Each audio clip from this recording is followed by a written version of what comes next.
The true measure of financial success isn't how much money you make, it's how much you keep and invest. Some things are too tiresome to know, but learning how to be financially successful is certainly something you should take the time and learn. In this video, I will share 7 money rules for financial success that the rich don't want you to know. So, without further ado, let's get into it. Rule number 1. The rule of utility.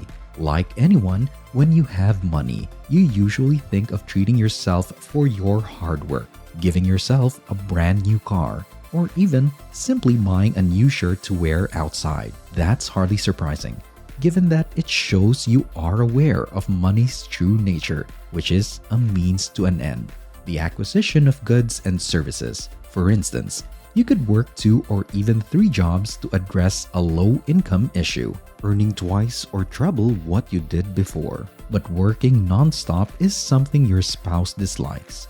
You may have resolved your problems with money, but now you are having problems in your relationships. This doesn't mean you shouldn't work to increase your income. On the contrary, your total quality of life should gradually rise as long as you address more problems than you are generating. Remember that more money doesn't equate to a problem-free life. Rule number 2. The rule of time. Time investment allows us to develop stronger personal bonds, spend more time in nature, maintain good physical and mental health, give back to our communities, travel, not only for work, and develop new interests. Time, not money, is what makes life worthwhile. First of all, exchanging time for money is impossible. For instance, you spent your whole life working to earn a respectable sum of money but didn't have the time to cultivate strong bonds with your friends and family. Do you believe that money can make up for the times when they need you to be there? No. Therefore, always remember to express your love and gratitude while earning money for your family or yourself. This rule also implies that if you want to get wealthy, you must understand the importance of time in your journey to financial success. For example, gaining the work experience necessary to advance in your current position or to launch a successful company that generates the kind of income you envision will take some time. So, go slowly, breathe, and take your time. Rule number 3. The rule of protection.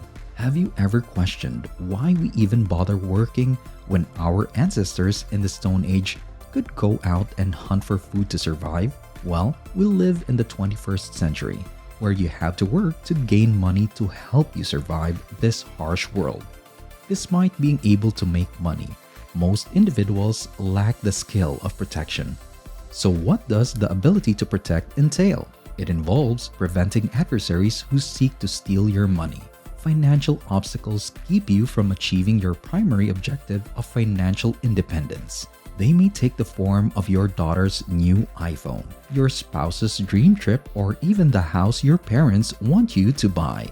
The ability to effectively manage one's financial resources is the key differentiator between those who become and remain wealthy and those who struggle to make ends meet. It may be hard to say no, but this can be a life skill that will save you thousands of dollars. Rule number 4. The rule of minimal savings. For the entirety of your life, you've been told to save your money. Your parents may have told you to save money so you can be rich and buy the things you want. Or you may have heard the news that you need to stash your cash, and of course, banks are more than happy to take your money. But is it really wise to save all of your money? Not always. You see, saving money isn't the path to wealth and prosperity that people make it out to be. In fact, when you save your money, the only person you're making rich is the bank. It just means you need to be more strategic in how much money you stash in the bank. For instance, I only put enough money in the bank to cover emergency expenses and my day-to-day bills, or for safety measures, I set aside 3 to 6 months worth of cash. Then, with the rest of my money, I use it to acquire real estate, index funds, or any other opportunity to help me generate money. Instead of keeping your money hidden away, you should invest it in something profitable and help it grow until you have a golden money tree. Rule number 5. The rule of expectation. If you're like most people, you've probably told yourself that you will only be satisfied once you reach a certain income or net worth level. Over time, I realized that reaching our stated goals never really fulfills us. Instead, it only makes us want to move the goalposts even more. Does this mean you shouldn't set yourself financial goals? Not at all. Frustration and dissatisfaction start to manifest when expectations and reality don't match. For example, let's assume you started a new job that pays $50,000 a year. However, after a year of excellent performance, you still earn $50,000. You feel that you should be earning $60,000. Resentment begins to develop when you suddenly believe you should earn $10,000 more. Your expectation gap is this $10,000 difference, and you'll only be satisfied if it exists. So to be financially content, you must reduce the gap between your expectations. It's not wrong to desire more, but chances are you will be dissatisfied. You must learn how to be contented and appreciate when good opportunities come. Rule number 6. The rule of privacy. You'd be surprised by the things that people would buy if they were given a chance to become a millionaire. However, do these material things define how wealthy a person can be? In the book The Psychology of Money, author Morgan Housel states that wealth is what you don't see. Many of the wealthiest people I know are not flashy and prefer living low-key because their biggest flex is their bank accounts. Again, as the phrase goes, wealth is what you don't see.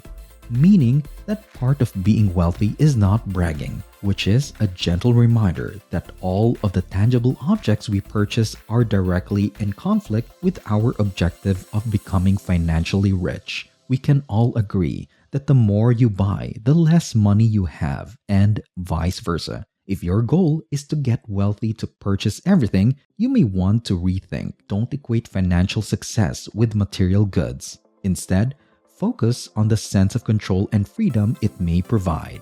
Rule number 7. The rule of obligation. I clearly remember the days when coloring my favorite coloring book was my utmost priority in life. Oh, how I miss freedom. But sadly, time is something we can't stop.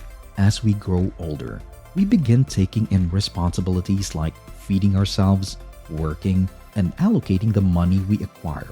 We buy certain things that provide utility, like buying a house that gives us a roof to live in and hopefully an appreciating asset. It does, however, take just as much as it offers. For instance, it forces us to pay the monthly mortgage, worry about house maintenance, and keep us anchored in a single city or town. The crazy part is that this is an example of productive debt. Unlike other debts, credit card debt has no advantage.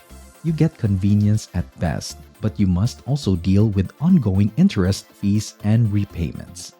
The rich know that having money has less to do with how many things you own and more with how few things you own. In other words, your level of wealth is directly related to how free you feel. While having a big house or a fancy car is great, but when it starts to limit your way of living, it will reduce your standard of living regardless of how easily you can afford them. So if you want to feel wealthier, no matter how much money you have, your aim should be to free yourself from financial attachments. Which rules do you think are the most useful in becoming financially successful? Let us know your thoughts in the comment section. Thank you so much for watching. If you enjoyed this video, give us a like. Make sure to click the subscribe and notification bell for more videos like this. See you at the next one.